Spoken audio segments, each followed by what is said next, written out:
Department मुर्दाबाद मुर्दाबाद मुर्दाबाद सेक्टर निवासी जिंदाबाद जिंदाबाद जिंदाबाद सारे प्रधान जिंदाबाद जिंदाबाद जिंदाबाद। हमने ये देखा मीटिंग के अंदर ईओ 80-80 साल के बुजुर्ग अपनी मांग रखते, अपनी समस्या रखते हैं, ईओ उनको धमका के बोलता है मेरे आगे गली सड़क ही नहीं है।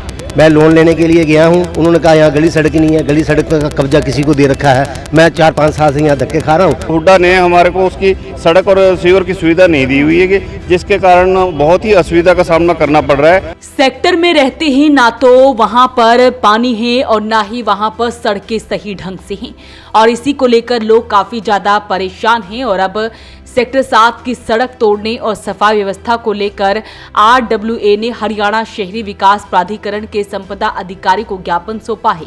तो यहाँ के रहने वाले निवासियों ने बताया कि सेक्टर 7 में मकान नंबर 498 से लेकर 505 नंबर तक की सड़क जो कुछ महीनों पहले ही बनाई गई थी उसको पूरी तरह ध्वस्त कर दिया गया है और विभाग आंख बंद करके मूक दर्शक बना हुआ है।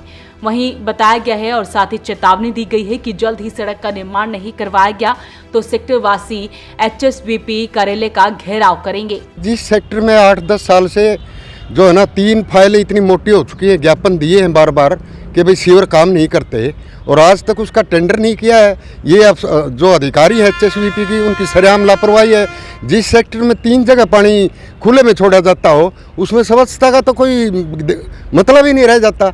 वहाँ मच्छर हैं, लोग सड़ते हैं, बदबू है, ये तो हाल पूरे पानीपत का ही है। मैं तो ये कहना चाहता हूँ जहाँ STP भी लगे वहाँ भी यही हाल है। वहाँ कोई टेक्निकल स्टाफ नहीं लगा जो उनको ठीक कर सके या उस सिस्टम को चला सके। ये एक सरेआम जो है ना अधिकारियों की लापरवाही है। हम अनुरोध करते हैं कि सरकार इस पर ध्यान दे। ताऊ देवलाल पार्क है, अभी नगर निगम ने ये 5 करोड़ 39 लाख का ठेका दिया है अभी इसके सुधारीकरण के लिए, अच्छी बात है। लेकिन हमने 2 बार जो है नगर निगम को पत्र RWA ने लिख के दिए हैं कि हमें वो डिटेल दी जाए कि इस पार्क में क्या काम होना है, क्योंकि लोग हमसे पूछते हैं कि क्या काम पार्क के अंदर होना है। तो जब तक वो डिटेल नहीं मिलेगी हम क्या बता पाएंगे। और हम अगर वो डिटेल मिल जाएगी तो हम ये भी देख सकेंगे कि क्या काम हो रहा है, पूरे सही साइज का मटेरियल लग रहा है या नहीं लग रहा है। किसी सेक्टर में तो सड़क का मुद्दा है, किसी में सीवर का मुद्दा है, किसी में पानी का मुद्दा है। पानी की कोई यहाँ कोई रीडिंग नहीं दी जाती, पीने का पानी स्वच्छ आ रहा है या नहीं आ रहा। सीवर हर जगह जाम है और स्ट्रीट लाइट का भी बहुत जगह यही हाल है कि लाइटें रात को जलती नहीं है, ना कोई अटेंड करने वाला है। पूरे शहर में ये एक ही पार्क है। इसके लिए भी जो है ना सरकार का कोई अधिकारी वहाँ आके, कोई जेई निगम का या कोई भी आके नहीं देखता कि क्या वर्क हो रहा है। मनमाना काम हो रहा है, मनमाना उखाड़ के और पता नहीं क्या करेंगे। हमें इस बात का पता ही नहीं है, ताकि हम इसीलिए ये कह रहे हैं कि भाई हमें डिटेल दी जाए। फिर हमने लिख के भी दिया है अगर हम 25 से 5 को एडमिनिस्ट्रेटर रोड तक जाके धरना देंगे अगर हमारी इन बातों पर यहाँ अमल नहीं हुआ तो। मैंने हुड्डा में सेक्टर 7 में प्लाट ले रखा है, 499 नंबर है, मेरे आगे गली सड़क ही नहीं है। मैं लोन लेने के लिए गया हूँ, उन्होंने कहा यहाँ गली सड़क ही नहीं है, गली सड़क का कब्जा किसी को दे रखा है। मैं 4-5 साल से यहाँ धक्के खा रहा हूँ, मेरी कोई सुनवाई नहीं हो रही। ये सोच के दिया था कि यहाँ रहेंगे हम, लेकिन अब रह ही नहीं पा रहे, बना ही नहीं पा रहे। वो सुविधा नहीं मिल रही तो सोच बस कोई सुविधा नहीं है, कोई लोन नहीं मेरा पास हो रहा, क्यों आगे गली सड़क ही पता नहीं किसको दे दी है, पूछते हैं कुछ बताते नहीं है। और साथ ही कहा गया है कि जहां पानीपत को स्वच्छ सर्वेक्षण में अच्छी रैंकिंग मिली है उसके बावजूद सेक्टरों का ये हाल है। कई सारी समस्याएं हैं।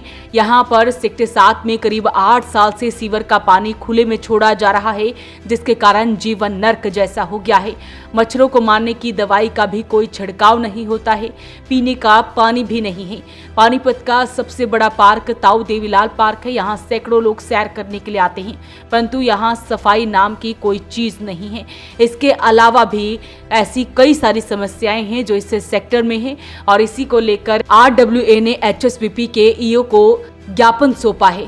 तो देखना होगा कब इनकी समस्याओं का समाधान होता है। हमने ये देखा मीटिंग के अंदर ईओ 80-80 साल के बुजुर्ग अपनी मांग रखते, अपनी समस्या रखते हैं, ईओ उनको धमका के बोलता है, बदतमीजी से बात करता है 80 साल के बुजुर्ग से। भाई वो अपनी समस्या तो बताएंगे, उनको बदबू उठ रही है, उनके बढ़ने का बुरा हाल है। ये स्टेट ऑफिसर धमका रहा है मीटिंग के अंदर, ये कौन सा मैटर है ये? अरे भाई हम अपनी मांग रखेंगे, अपनी समस्या रखेंगे। हमारे को समस्या है, बदबू उठ रही है हमारे सेक्टरों में, सारा सीवरों का पानी बुरा हाल हो रहा है, हम अपनी मांग भी नहीं रख सकते। ऐसे ऐसे देखिए इन्हीं बुजुर्गों 80-80 साल के बुजुर्गों को धमकाया जा रहा है। हम अपनी समस्याएं बता रहे हैं, कोई सुनाई नहीं है। समस्या बताना भी आपको चुप किया जा रहा है। हाँ, चुप किया जा रहा है, धमकाया जा रहा है हमारे को। तो 25 हाँ, हम यहाँ धरना देंगे, एडमिनिस्ट्रेटर इसका ताला बंद कर देंगे। हमारे प्रधान जी ने बार बार रिमाइंडर दिए जाते हैं। जो पार्क की बात कर रहे हैं, जो काम होना है उसके बारे में इनसे निवेदन यही किया जा रहा है कि जो कार्य होना है यहाँ पे उसकी इन्हें सूची दी जाए, ताकि उस सूची के अनुसार उस वर्क को RWA अपने लेवल पे भी सुपरवाइज कर सके कि अकॉर्डिंग टू द प्लान और जो अप्रूवल्स हैं उसके अनुसार कार्य हो रहा है कि नहीं हो रहा है। लेकिन जैसे हमारे प्रधान जी ने बताया कि वो सूची उपलब्ध नहीं कराई जा रही है, जिससे हमें खेद है, ना हमारे RWA के द्वारा सुपरविजन हो पा रहा है उसका। दूसरा समस्या ये है कि हमारा जो सेक्टर 7 के अंदर हम 498 से लेकर 505 तक के जो हमारे प्लाट और मकान बने हुए हैं, उनके सामने एक प्राइवेट लैंड जो है अभी तक भी हुड्डा ने हमारे को उसकी सड़क और सीवर की सुविधा नहीं दी हुई है, कि जिसके कारण बहुत ही असुविधा का सामना करना पड़ रहा है। और अभी रिसेंटली परसों सुबह 9 बजे के करीब वहाँ पर उस सड़क को पूरी तरह से उखाड़ दिया गया JCB को बुलाकर, और वहाँ पर इतने गहरे गड्ढे कर दिए गए कि किसी प्रकार की भी कोई भी दुर्घटना हो सकती है, क्योंकि रात के समय वहाँ पे लाइट नहीं हैगी और लोग आते जाते हैं। वहाँ पे कोई किसी भी अचानक गिर सकता है, और 5-6 फुट से भी ज़्यादा गड्ढे हो चुके हैं, और लोगों का वहाँ पे जो बच्चे रह रहे हैं वो भी गिर सकते हैं। किसी प्रकार से भी लोगों का निकलना पड़ना, वहाँ पर हम एक तरह से घर के अंदर हाउस अरेस्ट की तरह ही रह रहे हैं, क्योंकि वहाँ पर ना तो कोई साधन निकालने की हमारे को जगह है वहाँ पर, और ना ही साधन अंदर करने की जगह। हमारे साधन भी बाहर दूर सड़कों पे खड़े हैं और जिसकी कोई सुरक्षा नहीं है, और हम लोग भी इस प्रकार से डिप्रेशन में आ रहे हैं कि यही स्थिति रही तो हुड्डा में प्लॉट बनाने का और मकान बनाने का, लेने का कोई भी क्या औचित्य रह जाता है, क्योंकि हम लोग सुविधा के अनुसार ही यहाँ पर प्रेफर करते हैं कि हुड्डा की प्रॉपर्टी लेकर रिहायशी प्लाट वगैरह बनाए जाए। अपील रहेगी इस वीडियो को आप शेयर जरूर करें। वॉइस ऑफ पानीपत के लिए सूरज शर्मा के साथ है कुलवंत सिंह की रिपोर्ट।